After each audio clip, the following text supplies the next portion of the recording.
ترکی کی جنگی تیاری اور اسرائیل کے خلاف ممکنہ اسٹریٹجک چیلنج، ایک جامع تجزیاتی خلاصہ۔ بسم اللہ الرحمن الرحیم۔ عالمی سطح پر بدلتے ہوئے حالات، جنگی خطرات، نیوکلیئر اور نان نیوکلیئر ہتھیاروں کی دوڑ اور بالخصوص مسلم دنیا کے خلاف جاری اسٹریٹجک اور سیاسی محاصرے نے ترکی کو اس مقام پر لا کھڑا کیا ہے جہاں اسے اپنے وجود کے تحفظ کے لیے نہ صرف عسکری لحاظ سے تیار ہونا پڑا بلکہ سفارتی، اقتصادی اور دفاعی محاذ پر بھی خود کو منوانا پڑ رہا ہے۔ یہ خلاصہ ان تمام تفصیلات، بیانات، حقائق اور تجزیات کو سمیٹتا ہے جو اس بات کی وضاحت کرتا ہے کہ ترکی کیوں اور کیسے اسرائیل کے خلاف ایک اسٹریٹجک قوت بن کر ابھر رہا ہے۔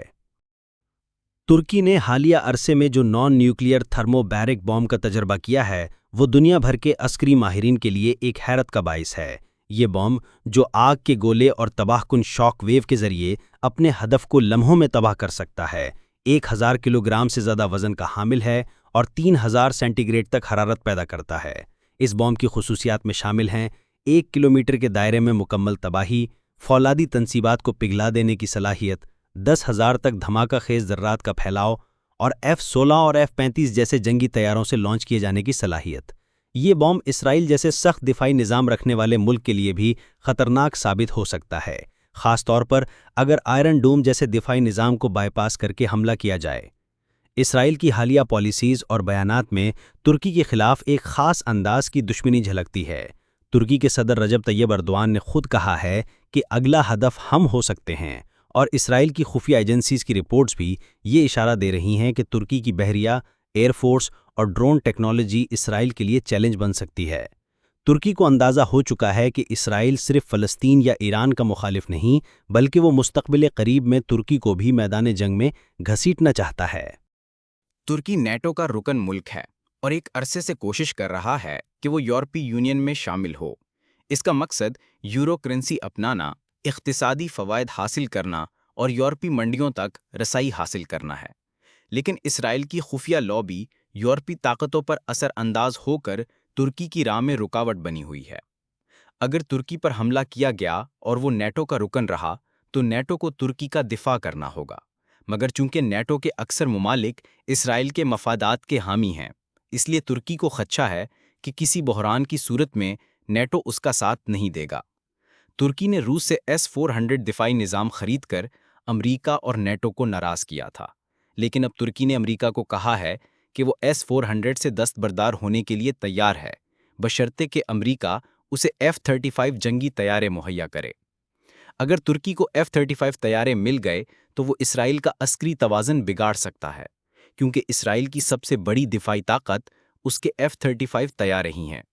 اگر ترکی کے پاس بھی وہی ٹیکنالوجی آ گئی تو وہ ایک برابر کا عسکری حریف بن جائے گا۔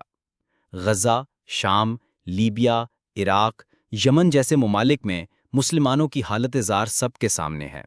اسرائیل اور اس کے اتحادیوں کو یقین ہو چکا ہے کہ مسلمان کبھی ایک نہیں ہوں گے۔ غزہ میں جاری ظلم پر کسی بھی مسلم ملک نے مؤثر جواب نہیں دیا۔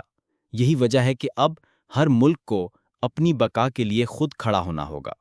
ترکی نے یہ بات سمجھ لی ہے کہ کسی اسلامی اتحاد یا OIC پر بھروسہ نہیں کیا جا سکتا، لہٰذا اب وہ اپنی انفرادی طاقت بڑھانے میں لگا ہوا ہے۔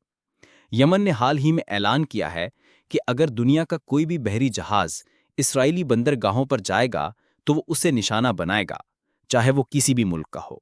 یمن کے اس اقدام کو غزہ کے لیے ایک آخری حد کی مزاحمت قرار دیا جا رہا ہے۔ ترکی اگرچہ یمن جیسا سخت موقف اختیار نہیں کر رہا، لیکن وہ جان چکا ہے کہ اگر اسرائیل نے ترکی پر حملہ کیا تو دفاع کا واحد راستہ سخت حملہ ہی ہوگا۔ اسرائیل کے پاس عسکری میدان میں 2 اہم حربیں ہیں: معاشی دباؤ، کسی ملک کی کرنسی کو کمزور کر کے اس میں مہنگائی اور سیاسی عدم استحکام پیدا کرنا، اور رجیم چینج، امریکہ کے ذریعے پاپولر تحریکیں پیدا کر کے حکومتیں گرانا۔ ترکی کے خلاف بھی یہی ماڈل آزمایا جا سکتا ہے، خاص طور پر اگر وہ اسرائیل کو کھلم کھلا چیلنج کرتا ہے۔ اس لیے اردوان حکومت نے اب عوامی حمایت، سوشل میڈیا بیانیہ اور قومی اتحاد کو بڑھانے پر زور دیا ہے۔ اگر ترکی پر حملہ ہوا یا اسرائیل نے اشتعال انگیزی کی تو ترکی درج ذیل اقدامات پر عمل کر سکتا ہے: 1. F-16 یا F-35 سے تھرمو بیرک بم کا حملہ، 2.